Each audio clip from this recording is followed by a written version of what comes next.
Damos então agora a palavra ao Dr. Frederico Mendes Paula, do Centro de Estudos Árabes de Silves, faz mal, e do Instituto de Cultura Ibero-Atlântica também, que nos vai falar da construção da cidade do Al-Andalus.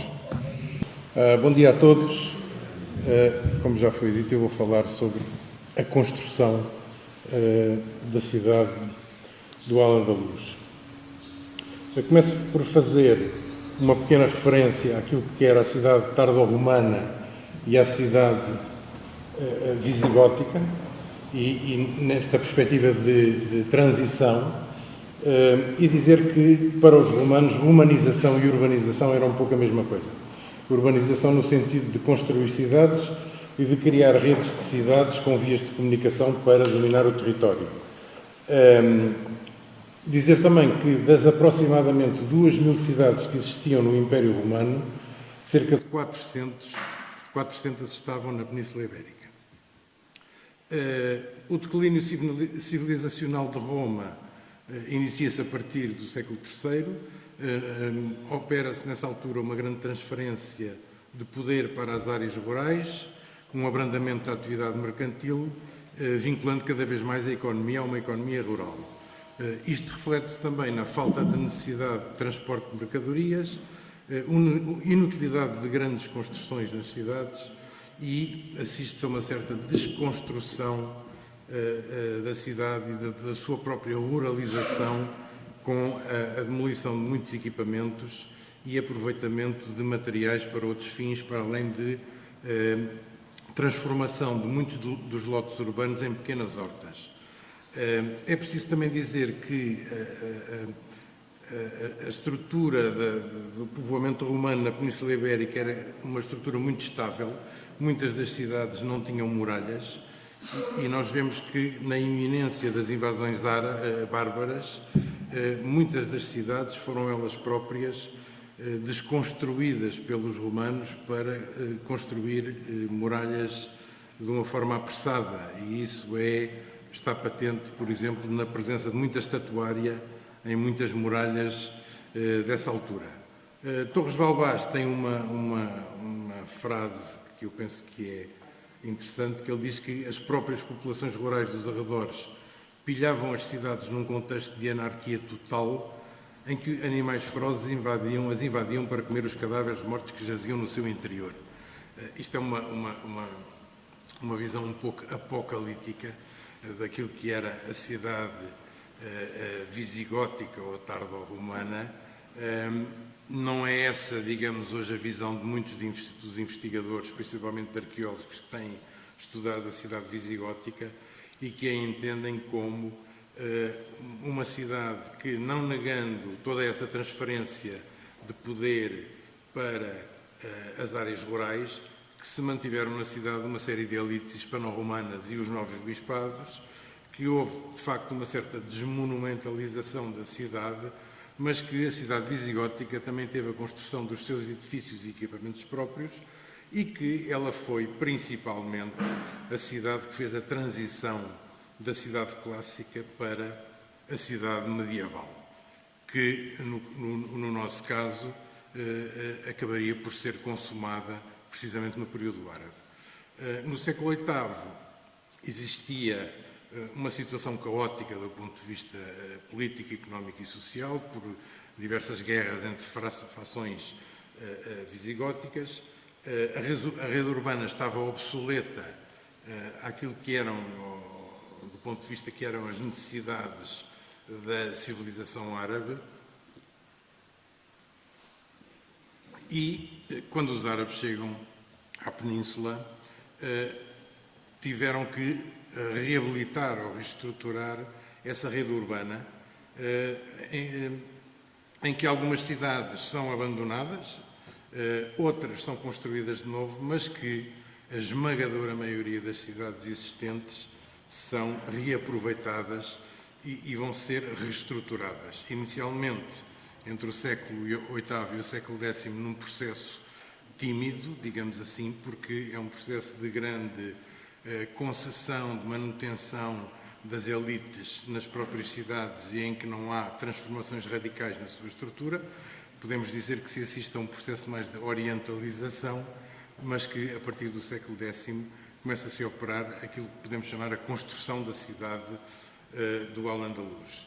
Exemplos de cidades que se encontravam em decadência, algumas são abandonadas, algumas são construídas em localizações preferenciais muito próximas da cidade existente, por exemplo, Coimbra, por exemplo, Santarém, mas, como disse,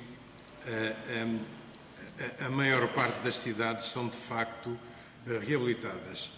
Torres Balbás, ele apresenta a questão da água como uma questão fundamental, ou seja, para ele, o facto de muitas infraestruturas de abastecimento de água das cidades, nessa altura, se encontrarem destruídas, faz com que haja uma tendência a uma procura de implantação de cidades junto dos rios. Aliás, segundo os próprios tratados de urbanismo, por exemplo, de Ibn Khaldun, que estabelecia quais eram as condições de localização ideais para a cidade. Esta política de pactos e manutenção das comunidades, como eu já referi, inicialmente não provoca alterações estruturais, mas sim apenas um processo de introdução de alguns equipamentos na cidade visigótica. Oliveira Marques e o próprio Lévi Provençal fazem também um paralelo entre a organização administrativa do território, mostrando que não terá havido também uma grande diferença na divisão entre aquilo que eram as unidades administrativas do período romano e depois aquelas que são estabelecidas pelos árabes com outros nomes, como é evidente. Um aspecto interessante é que, de acordo com os estudos de Miquel Diapalza, existem, ao nível de uma hierarquização dos espaços urbanos, ou, neste caso, humanos e humanizados do Al-Andalus, 3 tipos de espaços. Os espaços urbanos, que no fundo são as cidades delimitadas pelas suas muralhas, os espaços periurbanos, que no fundo se referem às áreas afetas à cidade, situadas extramuros, incluindo a rede de alcarias que delas dependiam, e depois os espaços interurbanos, que são espaços não urbanizados, que se articulam com a cidade. Os bosques, as planícies, as montanhas, o mar, ao nível das atividades económicas que geram. Este entendimento é bastante interessante porque inclui o próprio espaço rural dentro do espaço urbano, ou seja, o espaço rural vive em função daquilo que é a urbanidade. E ele diz que a própria administração fiscal estava organizada de tal forma que a maioria dos recursos eram provenientes do campo, mas eram drenados em favor da cidade e para as suas elites. Este aspecto também permite que as elites visigodas, que nessa altura se encontram instaladas principalmente nas áreas rurais, e a sua conversão e transformação em maulás, ou muladis, vai-lhes permitir chegar ao topo da hierarquia do poder ao lado dos árabes e berberes, apesar de sabermos que os berberes eram menos favorecidos. Existia também uma hierarquia ao nível dos aglomerados urbanos, a Medina ou a Adira, se fosse capital, e depois as localidades fortificadas, as aldeias e os domínios de propriedades. A cidade é uma cidade que evolui de acordo com as condições políticas, económicas e sociais. E a cidade do Al-Andalus conhece vários períodos. Podemos dizer que entre 711 e 825 é um período com uma vida urbana muito discreta, em que as estruturas existentes são aproveitadas, algumas cidades são abandonadas e, noutros casos, a própria cidade conhece alguma retração, no sentido de que são ocupados principalmente os seus núcleos mais antigos. Entre 825 e 836 é um período de ameaças exteriores, por exemplo, as invasões normandas, e ao mesmo tempo de revoltas internas, por exemplo, as revoltas moçárabes ou muladis de Santa Maria, o que vai obrigar a uma fortificação das cidades existentes e também à criação de equipamentos para melhorar as condições de vida nessas cidades. Este processo também tem um processo correspondente de melhoramento das condições de vida nas próprias cidades que são revoltosas. 936, 1031 é o período da passagem do califado do Emirato para califado, em que Córdoba atinge o seu poder, que são construídas as cidades dinásticas e que começam a desenvolver-se os centros urbanos do litoral, até aqui muito esquecidos. 1031, 1090 é o período das taifas. O andaluz fragmenta-se em reinos independentes. Muitas cidades que até aí tinham um papel secundário e que estavam dependentes hierarquicamente da grande metrópole de Córdoba ganham um estatuto de capital. E isto vai fazer com que o próprio povoamento, que era extremamente, digamos, disperso por pequenos núcleos, esses pequenos núcleos vão ganhar uma força que até aí não tinham e, portanto, há uma grande consolidação dessas cidades que passam a ser capitais. A partir de 1090, com a conquista almorávida, assiste-se a um grande incremento da arquitetura militar, é um período de defesa, sobretudo em relação aos ataques vindos do norte, mas também é um período em que a religião se aproxima muito da própria população e que existe uma espécie de relação muito direta entre a Alcáceva e a Medina. Princípios e mecanismos de construção. Basicamente existia situações em que havia um planeamento total, ou seja, cidades de iniciativa oficial, em que o agente entendido como o Estado, decidia a localização, a estrutura urbana, inclusivamente decidia a localização das habitações e a sua organização interna. O planeamento parcial, que eram cidades de iniciativa mista, em que o agente definia as linhas mestras da cidade, mas depois eram as comunidades que estruturavam os seus bairros residenciais e depois outros exemplos em que o agente apenas obrigava ao respeito por alguns caminhos e servidões e eram as comunidades que, no fundo, construíam a cidade. A esmagadora maioria das cidades do Al-Andalus eram cidades de planeamento parcial e, portanto, cidades de iniciativa mista.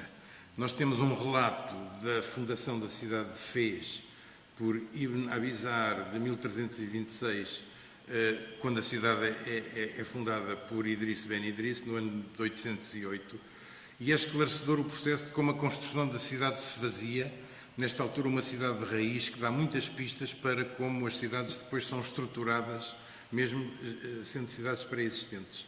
E ele diz que começou a construção do muro do bairro de Al-Andalus pelo norte, rodeou-o todo de muros, nele edificou a mesquita, de seguida empreendeu a edificação do bairro de El-Karawin, levantou ali uma tenda e começou a edificar a mesquita. Empreendeu a construção da sua casa, de seguida edificou a alcaçaria ao lado da grande mesquita e ao seu redor os mercados. E aqui terminou, digamos que, o papel planeador do agente estatal. Quando terminou Idris a construção da cidade e a rodeou de muralhas, toda ela, e montou as portas, instalou nela as cabilas, dando a cada uma o seu lugar. Ou seja, as zonas residenciais eram entregues. Isto agora houve aqui qualquer coisa? Bom, no fundo, e esta também segue um pouco aquilo que é a perspectiva de Manuel Aciano Almansa, quando ele diz que as novas cidades do Al-Andalus são todas elas planeadas e apresentam uma estrutura regular e traçados ortogonais. Isto é um pouco polémico, porque temos sempre a noção que a cidade é uma cidade labiríntica. Mas ele diz que nem poderia ser de outra forma, já que elas dispunham de infraestruturas subterrâneas no eixo das principais vias, redes que tinham que ser racionais e ordenadas. Portanto, existiam os caminhos pré-existentes, eram rodeados por uma muralha, a mesquita era construída numa zona central, era construído o mercado e as alcaçarias, eram ou definida uma rede viária principal e depois, normalmente, como as cidades se localizavam junto do rio, havia uma preocupação de fazer as captações de água a montante da cidade e depois a localização das indústrias poluentes, por exemplo, as tinturarias, a jusante, para que não houvesse uma ligação entre a água que era consumida e aquilo que era a água que era as chamadas águas sujas.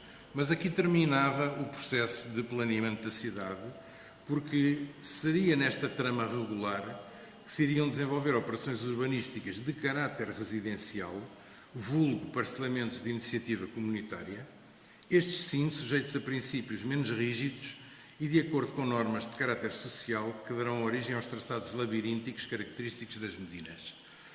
A construção da mesquita era uma primeira medida e a mesquita era construída normalmente no centro da cidade por várias razões, por razões simbólicas, mas também por razões práticas importantes, porque a mesquita servia ao mesmo tempo de centro de funções administrativas e judiciais e ao mesmo tempo porque a mesquita era um fator que induzia a uma estruturação de um centro urbano com atividades comerciais. O SUC era também construído e organizado por profissões, facilitando a oferta variada para os clientes, a racionalização dos abastecimentos, mas, sobretudo, uma grande facilidade de controle e da fiscalidade. Junto do SUC existia a caixaria, que era, no fundo, um bairro de produtos mais especializados. Com o evoluir das cidades surgem as alcáçovas, as cidadelas fortificadas, normalmente situadas na periferia da área edificada, agarradas à muralha. Alguns autores defendem que entre a Alcáçova e a Medina se situava uma zona vazia, o Albacar que servia para controlar ou para acolher o gado, mas também para acolher os habitantes das aldeias vizinhas e o seu gado, no caso de haver um ataque. Não sei se será assim na generalidade das cidades. Nos estudos que eu fiz em relação a cidades portuguesas ou cidades marroquinas ocupadas pelos portugueses, o Albacar não tem essas características. Por exemplo, em Tanger é uma pequena zona integrada na Medina e que, no fundo, é uma pequena área rodeada por muros. Em Arzila, ela é exatamente o contrário daquilo que eu disse anteriormente. Ela fica no extremo da Alcáçova, dentro da Alcáçova e separada da Medina pelo castelo. Com o crescimento da cidade iam-se formando arrabaldes ao seu redor.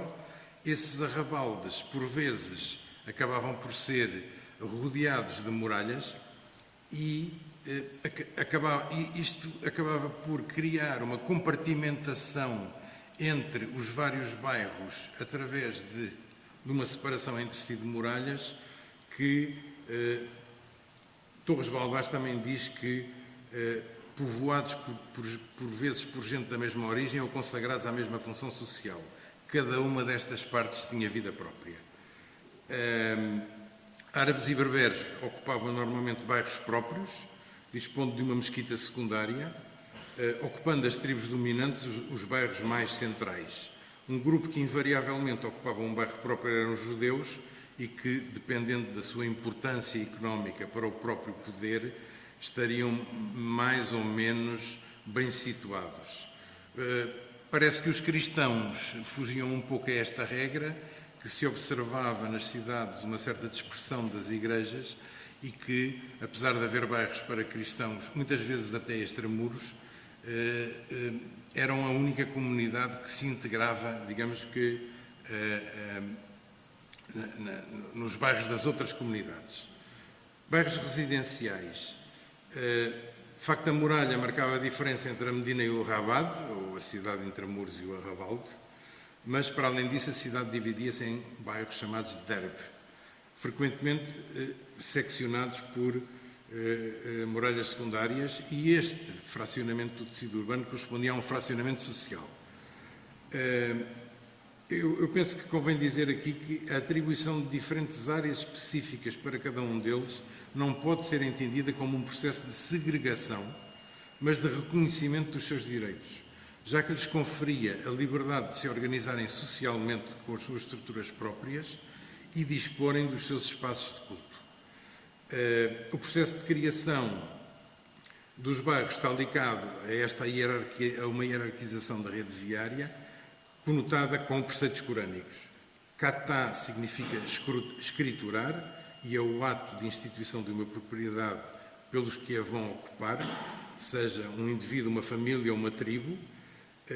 Katá é o primeiro passo para a urbanização de um espaço. Kitá é a propriedade estabelecida por esse ato. Um kitá poderia conter áreas não construídas, que eram propriedades das partes que o integravam, da maneira que mais tarde, se chegassem novos habitantes, pudessem vir a ocupar esses espaços. Ou seja, a cidade, quando era construída, previa desde logo áreas não edificadas, mas que, posteriormente, por um processo de densificação ou de saturação, dava origem àquelas medinas compactas que conhecemos. Estas operações de parcelamento tinham assim como objetivo estruturar zonas residenciais, atribuindo a grupos com determinadas afinidades uma zona para se instalarem, constituindo bairros ou quarteirões chamados derbes. Idealmente, os agregados familiares são um derbe. De um derbe são considerados unidos por laços pessoais e por interesses comuns. Estes laços complexos simbolizam a craba, um conceito-chave que literalmente significa proximidade.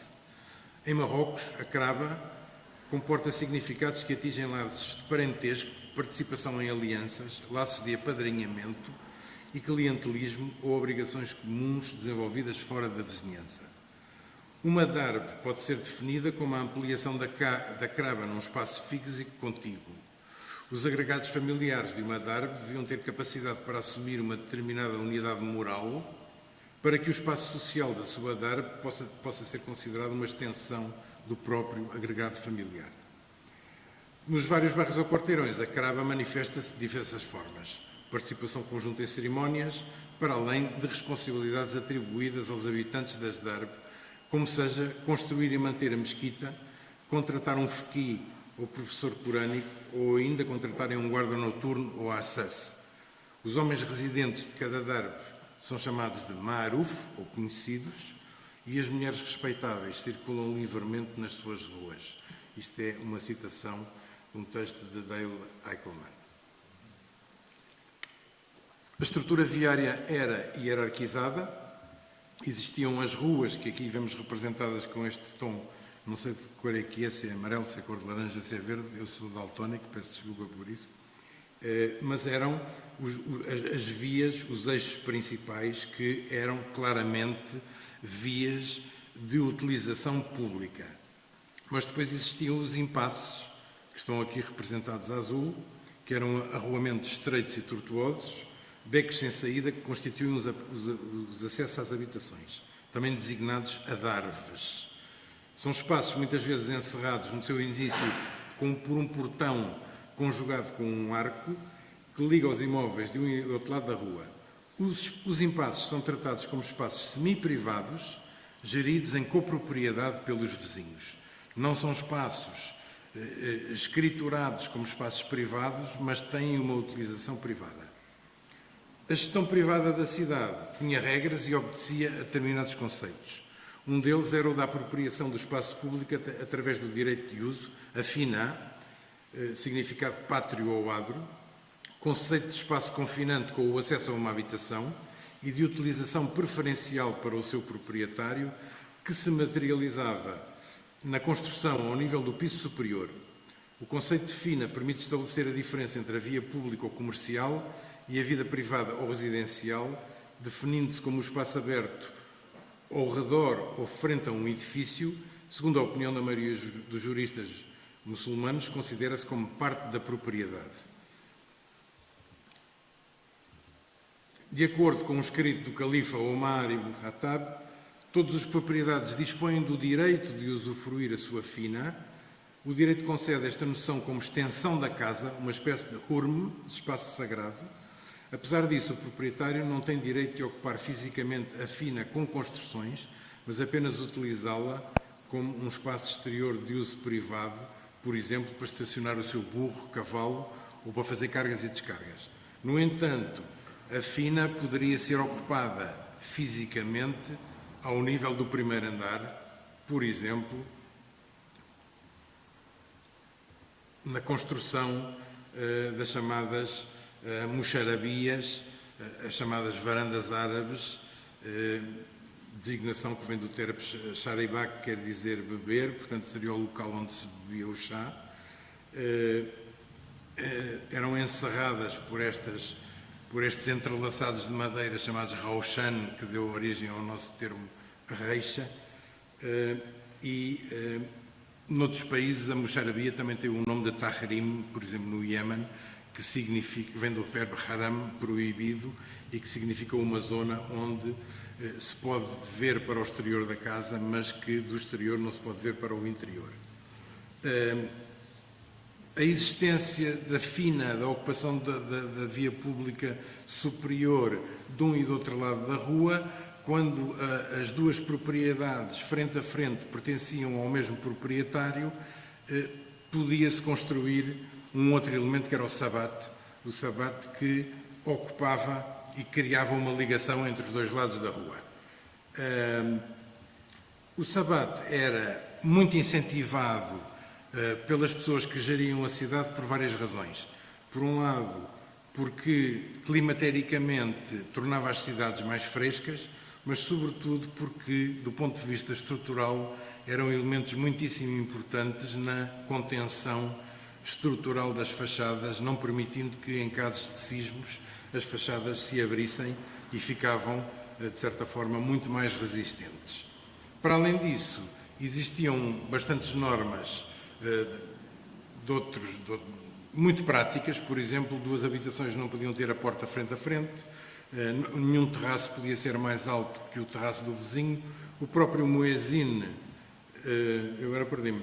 o próprio muezzin não podia fazer o chamamento para a oração, não podia subir ao minarete fora das alturas em que o chamamento era feito, porque ele próprio iria devassar as vistas, e existiam também regras em relação às janelas. Existem normas e tratados.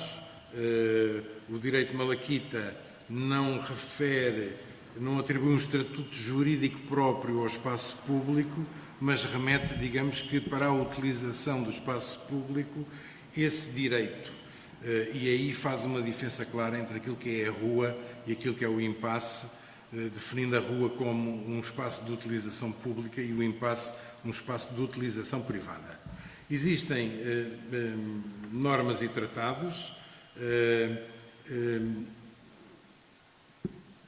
Eu aqui referiria também que, para além disso, existem normas urbanísticas que definem que a própria hierarquização dos arruamentos tem que ter uma correspondência métrica com a sua largura, ou seja, não pode ser feita de qualquer maneira, e que existem tratados de jurisprudência, como o de Aissa Bussa At-Tulaiti, que é escrito no século X e que ele estabelece uma série de princípios que, sobretudo, pretendem evitar conflitos entre os vizinhos. Era essa a grande propriedade, a grande preocupação dos tratados da altura. Ele divide o seu texto em 7 categorias: uso do solo e edifícios, arruamentos, paredes, privacidade e vistas, drenagem e higiene, plantas e árvores, pássaros, abelhas e animais. Portanto, tudo aquilo que, na vida do dia-a-dia, criava conflitos entre as pessoas. Na obra de Ibn Rami existe uma grande preocupação, sobretudo com a questão das vistas, a takassuf, que era uma das grandes preocupações da regulamentação da construção das habitações. Por outro lado, existiam cargos, pessoas que ocupavam determinados cargos nas cidades. Em primeiro lugar, o Qaid, que tinha a função de juiz, mas também, no período do califado, de representante do califa na cidade. O Sahib al-Medina, que acabava por ser a autoridade administrativa da cidade por excelência. O Sahib al-Shurta, que era o chefe da polícia, mas que também tinha algum poder judicial para processos menos complexos, para processos menores, e depois uma série de outros sahib, entre os quais o Sahib al-Suk, que era a pessoa que geria os mercados e que garantia a qualidade dos produtos que aí eram vendidos. E agora passaria aqui, para terminar, para a questão do fogo. O fogo enquanto base da construção da cidade. Basicamente existiam nas cidades do Al-Andalus 2 tipos de habitações. Uma delas era a chamada Casa Bloco, muito inspirada na Tadarte Berber.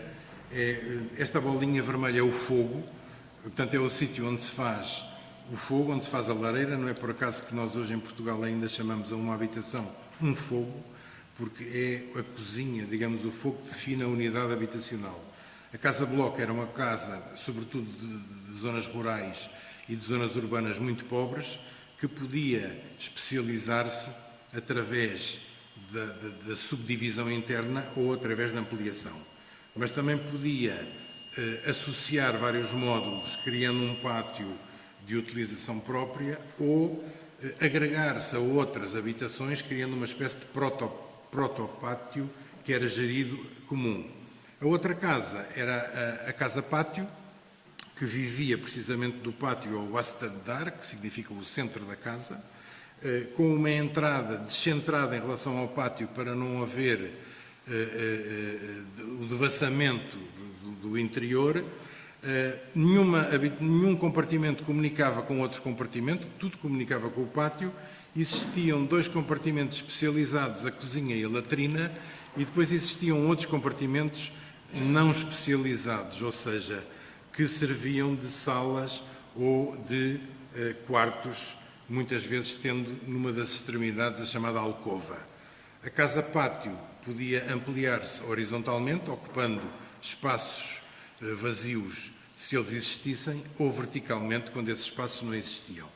Destas tipologias, depois, podemos sair para uma série de formas como elas se agregavam e que tipo de traçados elas originavam. Este é um exemplo de como se construía um quarteirão com base nestas tipologias, ou seja, temos embaixo horizontalmente aquilo que era a rua pública, depois havia um portão que dava origem a este conjunto de impasses, e é aqui que se instalava uma comunidade com estas ruas sem saída. É interessante verificar que as fossas das habitações só se podiam localizar nos impasses, não se podiam localizar nas ruas, e, portanto, a própria gestão das infraestruturas ficava da responsabilidade dos próprios moradores. Conclusão. 4 conclusões que tiro aqui. A cidade do Al-Andalus é construída em rede, ou seja, as cidades não são construídas uma a uma de forma arbitrária, mas em rede numa perspectiva de gestão do território, sobre o qual, território esse, prevalece uma noção de urbanidade. A cidade do Al-Andalus é construída num esquema público-privado, em que o público, o Estado ou a autoridade oficial, estabelece as suas linhas gerais num processo de planeamento, e o privado constrói os bairros residenciais num processo de construção orgânica, com base no agrupamento dos fogos em torno de impasses. A cidade do Al-Andalus é construída com vista à sua gestão, atribuindo aos vários grupos sociais determinados territórios, os derbes, os quais gerem de acordo com os seus códigos de condutas e as suas convicções religiosas. Por último, existem tratados urbanísticos e normas, cuja essência é, sobretudo, a de gerir e evitar conflitos entre residentes, cabendo à autoridade judicial ou CAI a decisão em situações de desacordo. Eu peço desculpa por me ter estendido um bocadinho e agradeço a vossa paciência. Muito obrigado.